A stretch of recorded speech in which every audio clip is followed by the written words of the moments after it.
This is my physics project on thermodynamics. The first thing we have here is the equation of thermodynamics.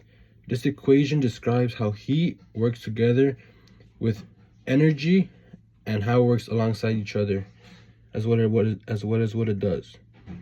The example here we can see of a pot. The pot has cold water in it, but as time goes on and the flame heats up, the water inside boils, which makes it the same temperature as the pot and as the fire, because everything, according to the first law of thermodynamics, if there's three objects, all of them are gonna be the same temperature.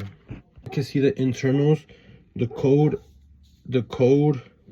atoms inside stay more still and don't move as much as the hot. As we can see, the hot moves way more, and depending the heat of the inside of an object, the atoms move way more quicker, causing friction, which is what actually causes the heat.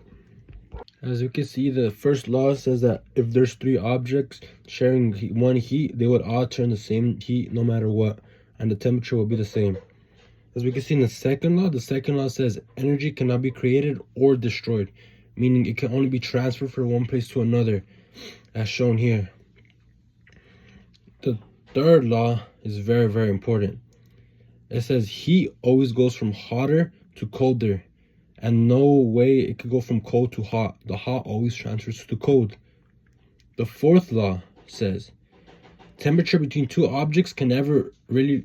The fourth law says that two things of different temperatures can never reach a temperature of zero. There will always be equilibrium, meaning is if it was two people, it would come to a consensus of what temperature would be mutual between the two.